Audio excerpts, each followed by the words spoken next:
d'ici et d'ailleurs. On file rejoindre David au Japon pour ne rien rater des tendances actuelles. Expo, resto, parc, musée ou café à thème, notre correspondant de choc est dans tous les bons plans. Et je vous retrouve ensuite ici, en plateau, pour découvrir ensemble les dernières tendances asiatiques du moment. C'est parti pour les news.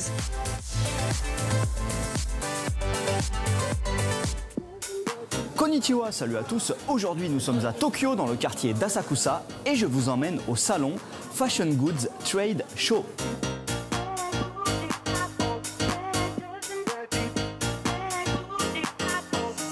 Alors cet événement est un petit salon réservé aux professionnels et on y trouve un peu de tout, aussi bien de la cosmétique que des objets d'intérieur et évidemment plein de trucs kawaii.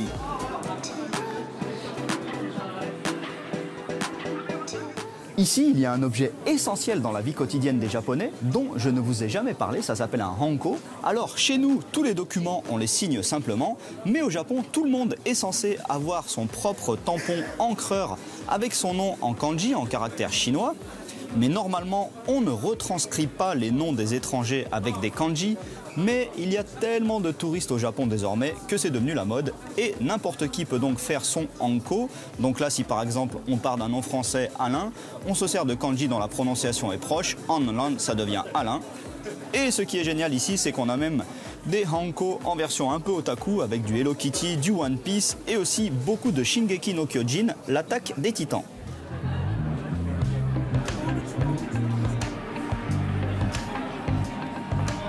Vous savez peut-être que les Japonais prennent un bain absolument tous les jours. Du coup, ici, il y a des tonnes d'objets pour la salle de bain, dont des choses que je n'avais jamais vues, en particulier ces boules de bain assez spéciales. Alors, elles sont faites à base de sel de bain et donc elles vont se dissoudre dans l'eau. Mais après dissolution, eh bien, une petite figurine va apparaître. Là, par exemple, des petits dinosaures, mais il y en a dans tous les styles, même des Shinkansen.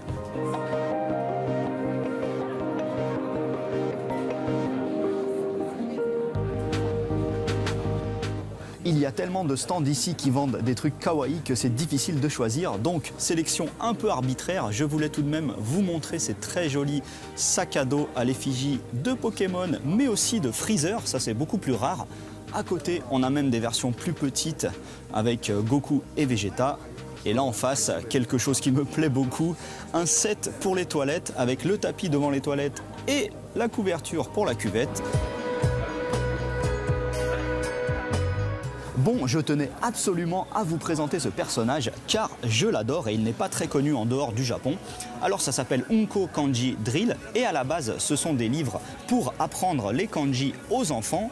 Sauf que l'apprentissage des kanji, excusez-moi l'expression mais c'est vraiment trop chiant. Du coup, ils ont décidé de faire un prof qui est tout simplement un kaka. Unko ça veut dire caca en japonais. Et du coup c'est beaucoup plus ludique et amusant. Voilà un petit salon bien tranquille avec très peu de monde et plein de kawaii, impeccable. Allez à plus, ja ne.